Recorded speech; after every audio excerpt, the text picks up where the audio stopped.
Awesome.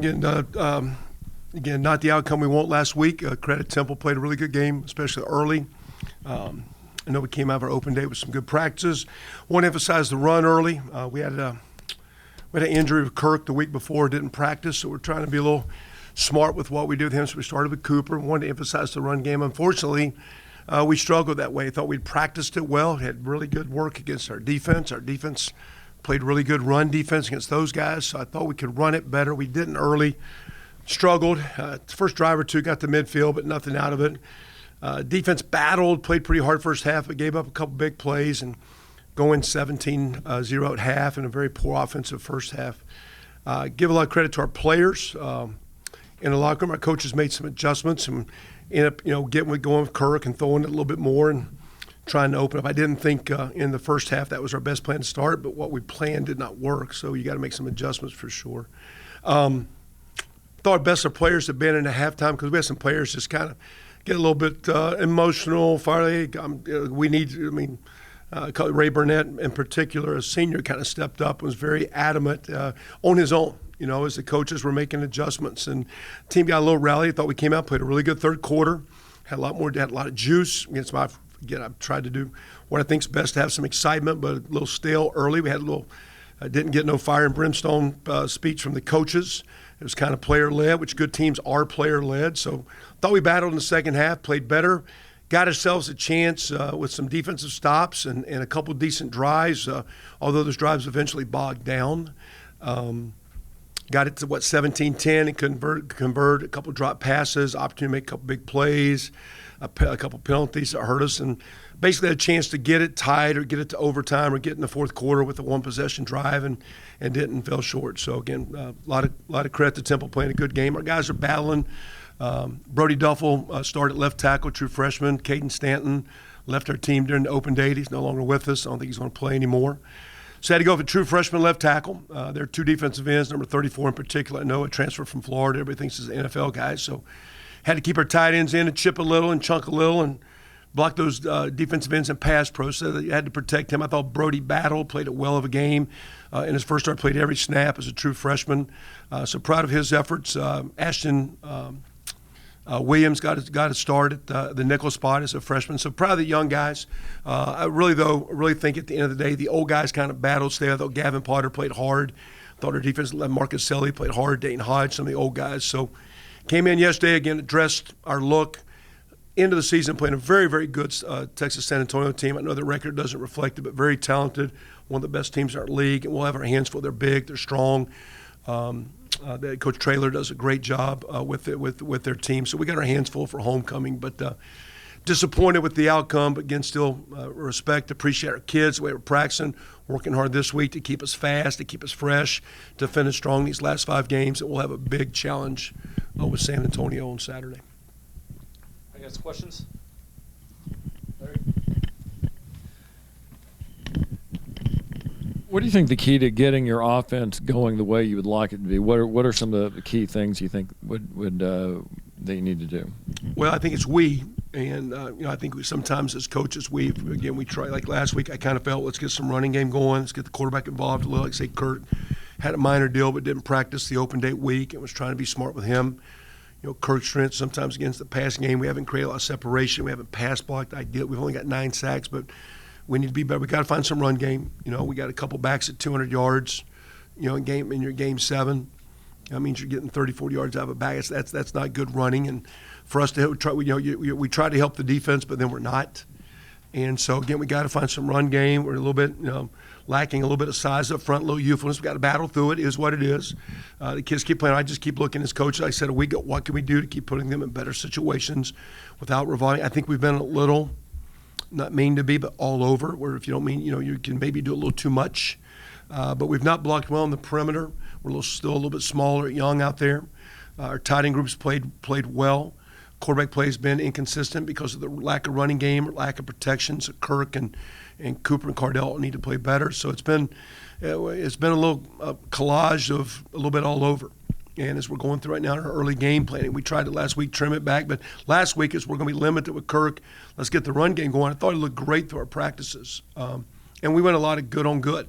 And our defense has been a decent run defense, and it looked really good in practice. But Saturday the game, we're getting 1 and 2, we're getting behind chains, we're getting 3rd and long, and you got Brody as a young puppy on 3rd and 8 more than you like. That's not a good situation for a young guy. So kind of felt a little hands tied. But we got to stay positive. We got to put more energy. That's what we're trying to do as coaches. What we're trying to do with those guys. Again, I see our guys giving us a lot of effort, so I keep looking at what we as coaches, what I can do, and that doesn't mean that we're trying to be too smart. We keep it simple so they can play harder. So at the end of the day, too, sometimes when you got a one-on-one catch and it's there, you got to make it. We're kind of one of those offenses right now that as soon as we miss a block and get behind chains, or protection breaks down on the first or second down play, or we've got an open guy and we don't get much, or we throw a perimeter bubble and it gets 1 instead of 5 or 6 or 7. If we get behind schedule, we haven't had the skill set to overcome that. We had some plays that were there, but we're getting to a point where sometimes get one-on-one, we got to make the play. We got to be strong with our hands, strong with the ball. We got to be strong at the point of attack. We got to run through tackles, and the game is still a little bit where defenses have gotten better playing the spread, playing with tempo, which we've not done a lot of tempo. We try to slow down and help the defense. At the same deal, we're getting the same results. We're scoring 1 touchdown a game, and that's in conference games, and that's not going to win. So we're going to stay positive. We got to keep finding the right guys to put in the right positions. We can't sit here and get mad at our guys, because I think the effort and what we're asking has been great. We got to put them in better positions, and then when their numbers called, competitive excellence. You got to compete and make the play. And there's been some one-on-one plays the last few weeks where we've got it and we don't finish it. So whether it be in a pass pro, whether it be in a shot, whether it be in a play, we've got to make some one-on-one plays, and we got to be stronger to do that. We got to make some big plays. I think we're 2nd, 3rd in the conference in plays of 10 yards. We have gotten more first downs than we've yielded. But in big plays, we yield a lot more big plays than we get. So we're not getting the chunk plays. We're not getting the ball down the field, and we'll pop a perimeter play and get 10. We'll throw a comeback and get 12. We've got our fair share of 10-yard plays. But when you look at that, you go to CFB stats. If you get our guys never look at it, and you can look at those columns and sort it, and you go those plus 10 plays and where you rank in the league. And we're pretty good in moving the ball. But like, for example, to have those plays and have those big yard plays, we have the fewest red zone opportunities in the conference. So we're not getting the ball down there. We're not getting the ball in the scoring zone. So to me, it's a work in progress, and we got to keep progressing really hard these 5 weeks. We're still playing games. We got to play well. We got a chance to win, but we got to play well, and we got to play a hell of a lot better. Was Caden Stanton the only person that's left the team in the last 2 weeks? Yeah, he just came in. Elijah McWilliams a few weeks ago, a kid from Tahlequah, just wanted he needed to go back and help his family. He was dealing with the family deal. I think same deal with Caden. So, but those two guys, we've had you talk. Elijah Green was starting and talked about him. He was a starting guy. No one's asking about him. So as you guys leak your information out, as you always do, Elijah Green was a starter. He's doing great, but he pulled a hip muscle. So if you're leaking stuff, we got to leak it to everybody equally. Now he's a hell of a freshman, and we thought he had a labrum tear, and he did. But he's got a pulled hip muscle, and here's a guy that played 60-some plays against Okie State and had 2 starts, and I think one of our best freshmen. And you got Ashton Williams, that's one of our best freshmen. You got Brody. Some of those young freshmen are really doing a great job, and that was kind of a big. I look out the other day, and I got Champ Lewis over there at 192 pounds, Elijah at 193, and then Keywan. They did not get hurt. We got hurt. He didn't get a knee, but as he was running across a mesh route, and they collided leg to leg. And he's got a nice little contusion on the inside of his leg, so he's a little gimpy. So there's 3 really good corners yesterday's practice, and they're looking at me, and I didn't like that. But anyway, you guys forgot to ask about Elijah. Okay, sorry. So then what is Kirk Francis' status? Well, he played.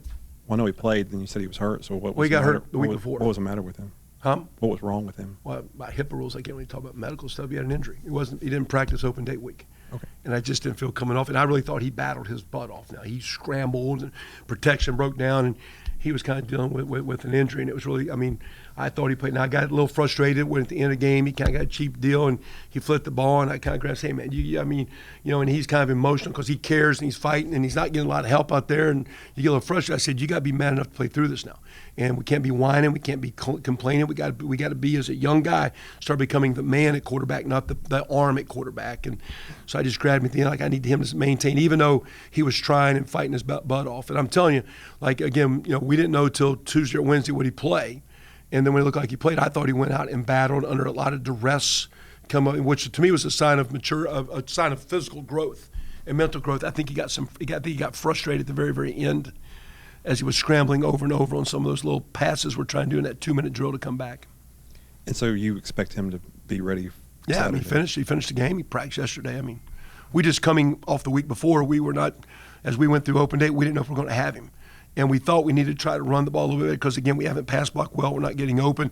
Kirk is a talented thrower, but it takes the thrower's only good when the other things are working for him. And so, again, we got to get the run game going a little bit. So that's why we started with Cooper. We're trying to emphasize some run, trying to emphasize some quarterback run. This week we'll see, how it goes. I'm not trying to be a revolving door. At the same time, I don't think Kirk is ideally the strongest, best runner. If you want a quarterback threat, we're not trying to go wildcat and not. We're trying to give ourselves to score a heck of a lot more points than we are. But I expect Kirk to play, and of course we go through things in practice. Anything can happen, but we don't really contact quarterbacks. And like you say, he came out of the game well. He came out of the game frustrated. At the same time, I think he came out of the game with a young guy that's got a chance to grow, and we got to help him out. And we got our players around our supporting staff's got to get better from run game, pass blocking, to guys getting open. And when the guy's open, he delivers you the ball. Let's catch the thing, because we had 3 critical jobs in the fourth quarter. They could have got us an opportunity to, worst case, get a 20-13 game. At one time, maybe a 17-13 game, maybe a 17-17. So we got some guys that we got to keep doing it. And sooner or later, hopefully they'll make the play there. Kevin Johns was elevated this week at Oklahoma. What is your relationship with him, and what was it like working with him? Yeah, I mean, I know him from a long time. He was a GA for me in 1999. Mm-hmm. He's from Piqua, Ohio. He's a Piqua Indian, they call it. They played my former boss was from Troy, so they had a natural niche. He's a great young coach. He's a great quarterback at Dayton for Mike Kelly. I think he was 19-1 as a starter. He's a great coach, young guy. Went out, came back, coached our receivers, coached our quarterbacks. I hired him in Indiana. Seth was actually the coordinator coaching tight ends, and me and Kevin had quarterbacks and receivers. And Kevin would do the receivers. I had the quarterbacks, or then our GA, Carter Whitson, who's actually the head coach at Edmond North, was our GA, and we were a 3-man team. So Kevin's a good coach. He's had a good run. Did a heck of a job at IU. They should have kept him when I was let go, and they didn't. Our offense dropped a little bit. Did a nice job at Memphis. Did a nice job at Duke. Unfortunately, didn't get a chance to go, but has always done well. And he's just a quality. I mean, Seth is too. They're good men. They're good coaches. And at the same time, when you can't block and you can't get open, you got a young quarterback. Sometimes a little hard. FYI. Harder than you want it to be. All you got to do is block the guy that makes the tackle. If you just block the guy that makes the tackle, it's a good play. Now, you got to figure out which play is the guy that's going to make the tackle. TJ. But if we block the guy that makes the tackle, think about that. The play would every time. Seems easy. Pretty easy, isn't it? Yeah. How much self-reflection do you do during a season? Well, I did a lot after Saturday trying to figure out, okay, what, because again, my deal is it's easy to point fingers. I was my old position coach would always do this, because every time he point a finger, there's 3 at you. So he'd always point this way. It's like after the game, and I watched it on the plane ride coming back. We're able to put it on the iPad. I'm thinking like in the same all day Sunday, he came in just guys, hey guys, here's what I think we need to do. And so first thing is I'm going to put a lot more on our coaching staff, because I think sometimes we're a little bit understaffed, and sometimes I think I can get doing a little bit too much and maybe getting away. So I got some good ideas and know some things, but I got to be a little bit more of keeping the positive vibe of our culture. The kids are working hard. We got a great group of the guys. They're doing awesome in so many phases. We're not getting the results we want. We'll go out here. We'll pop in here a little today on their own, watch some tape. We'll go out tomorrow with a great group. We'll have a great work deal. So I talk to guys. I'm starting to look at the time of year. What can I do to keep practice fresh?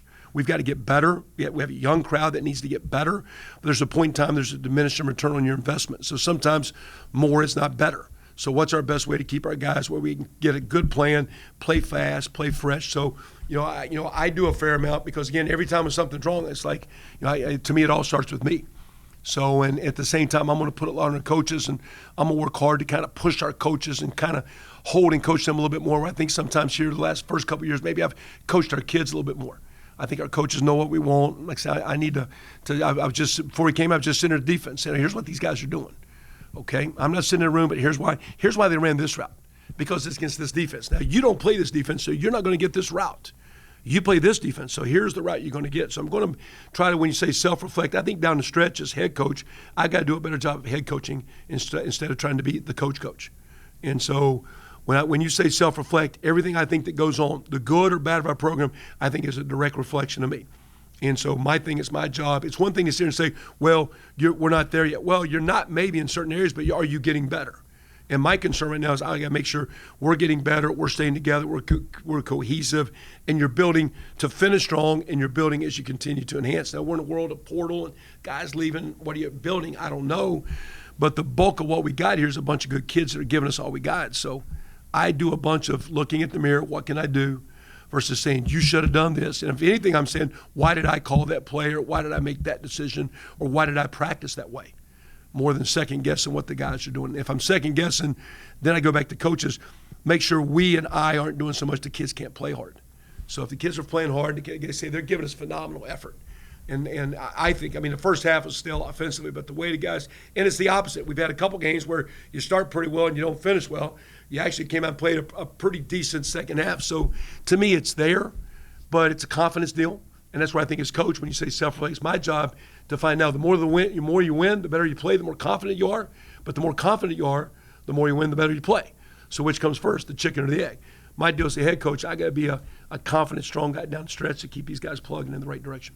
You mentioned finger pointing early. Feel like there's not much of that going on in the locker room? Feel like guys are taking ownership of whatever their job is or whatever their – well, you ask them to, but I tell them, like, the first thing is, as coaches, I'm going to ask the coaches, they need not to.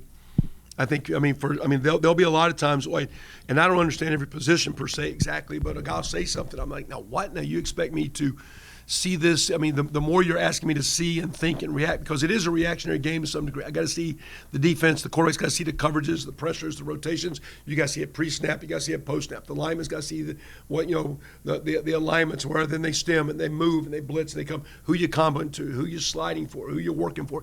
Defense. I've got this look now. It's this motion. It's this speed sweep. It's all these false keys. And so you start getting all this information, and so. It's easy as a coach to start telling guys. I keep coming back to coaches. Make sure you're giving them a chance. I think now the game has evolved so much, but years ago, Sam Bradford was one of the most intelligent guys I've ever coached. He never checked the play because we were doing it from the box. Now back then, defense didn't do all the checks and they do it. Now it's got where you put a little bit more back on the quarterback. And the NFL guys would say they're not NFL ready, but I'm like, yeah, I'm sitting up here and they're blitzing over there. So here's the best call. Now, since then, defenses, now they change their looks, and defenses have grown with the nose. So that stuff's like archaic. That's 15, 20 years ago. But my whole thing was a coach, if I'm critiquing our coaches, it's just to make sure they're not asking the kids to do too much, because when the kids do too much, make mistakes, that's when they can start getting mad and point fingers. So to me, I think as a coach, you got to take ownership. And then if a guy busts, you got to play through that, develop him, or get a different player, So there's a point in time where you got to ride. To me, like I've talked to a lot of young guys and some guys I think that are struggling. We're talking about our quarterbacks and receivers, and a couple of comments. It's like sometimes you got to play your way out of a shooter slump. You got to play your way out of the crap. I'm out here today and I don't have my swing, and I got to play my way and I got to find it back. It's there's so much ebb and flow, and sometimes as a player you can get a little funky. As a coach, we have to help him. There's a point in time that he is the athlete, he is the man, has to step up and play through that. And you try to do that without if you're putting people down. I think it's when people start pointing things. So I think as a coach, as long as you're not pointing at them, it keeps them where they're not pointing at each other. And for the most part, I know we got good kids. I know there's not a division of offense, defense. We all need to play better. We've all showed spurts. We've just shown a heck of a lot of inconsistency. So I don't see it, but I'm sure it's there to some degree because we're a team and we're human. That's a part of it. We're working hard to keep the team, be cohesive. Because at the end of the day, I do know and I do respect our group, and I do know we have a great group of kids. Now, we got to keep playing better, and we're going to work like hell to do that. You mentioned the red zone opportunities earlier. What's it going to take to get more touchdowns and if you were settling for field goals in that area? Sometimes it's field position. You know what I'm saying? So, like, right now I think we're -1 in turnover ratio. We haven't turned it over a lot. We've turned it over a couple more than you want. We got to get some turnovers. So, so everybody's making a big deal. I just listened this morning coming in on one of the radio shows, and it's like Georgia scored 30 points. Look, well, they had a drive start on the 13, the 23, the 28, the 38, the 40. So sometimes the kicking game and the defense. Our punt return team's been decent. We had a good return with Cam the other day. But sometimes you've got to get a drive going. You got to get some chunk plays, get that down there. Very, very few scoring drives happen without a chunk play. It's hard unless you're that really strong team like you see what Army's doing now, Navy with the bone stuff, where you're chipping down the field. And even notice the chunk plays those guys are making, in their style attack. So we got to find some chunks because typically if a team has to snap it over and over and over, a lot of good defenses will tell you that offense is going to mess it up. And right now, we've got a fair amount of offensive plays, but we keep not making big plays, and in snap, we're not getting to the scorer's zone. We'll get a first down or two, get them like the other day. The first drive gets to midfield. Gets on the plus side. We go for it on fourth down on the 40-couple-yard line, don't get it. So you're close, but you got to make some plays, and sometimes it's kicking plays, sometimes it's defensive plays, and sometimes it's just we're a team that lacks big play productivity right now. And then All looking phases. at the scores by period, first and third, y'all have scored the fewest points if you look at them all as a whole. Do you notice a slowness coming out of the locker room, or is that all just kind of? I think we've been kind of bad in the second and third, right? Like what I looked at when I looked at the other day, I want to say like our first quarter and fourth quarter's been a little even, but the fourth quarter skewed because of late points against Oklahoma State, North Texas. Because I told the team yesterday we're going to look at how we start. We need to start fast. We need to look at the middle eight because we're minus 42 points, 21 in the first half and 21 in the second half. With the last 4 minutes of the first half and the first drive of the second half, we're minus 42 for the year. And so many games are influenced and swung at the end of the first half and that. So yeah, we talked to the team yesterday about one of our goals down the stretch is you need a fast start. But I think teams that win the first quarter are winning 73% of their games. So if you win the first quarter, you know it's why they always show the great comeback games. There's not a lot of comebacks. So when there is one, they show it because they don't happen a lot. So when you start out with the lead, you got a chance. We talked about finishing because all good teams finish, and we talk about the middle eight. So we'll down the stretch continue to judge: did we win the first quarter and start? Did we win the middle, and did we finish as a winner? And as a losing team, 2-5, we have not done that very well. So we addressed and talked about it. Performance will be different. With this week being homecoming and all the festivities that go into it, you should have a pretty decent crowd going into it. How much more every home game's an opportunity, but how important is it on a homecoming game with all the alumni and everything that come into? To me, great. One, I just look at the crowds we've had. Of course, we had some Oklahoma State fans here, but great crowd. I think we had, 16 grand our first game. I think 24 grand or 1,000 at the Army game. And 30 Okie State. So we've had great. I thought last year our crowds were great, and I know we'll have a lot of fans come. The school's done a phenomenal job with the pregame activities. I think the kickoff being at 2:30 gives them a chance to enjoy some of the things that they do up at the top of the hill there. And it would be great to have a great crowd. At the same time, I know fans want to see a good game. So we're going to play a strong team. So we need to play well. And that being said, and we finished up with a Thursday night game that finished up on Thanksgiving weekend as we finished the last two home games. But you want to play well every week. You always want to play well at home. You always want to play well. I know at homecoming there are certain people that live across the country, as our alumni have scattered out, that fly in specifically for this weekend because there's different alumni groups and classes and different programs get together. So I know we'll have not just our local and our regulars and people we appreciate a lot, but a lot of our national alumni base will be back. So looking forward to that crowd. I'm sure it'll be good, and just challenge our kids to play as best we can against a good team. So hopefully it'll be a great crowd. I'm sure it will be. Everybody great? Appreciate it.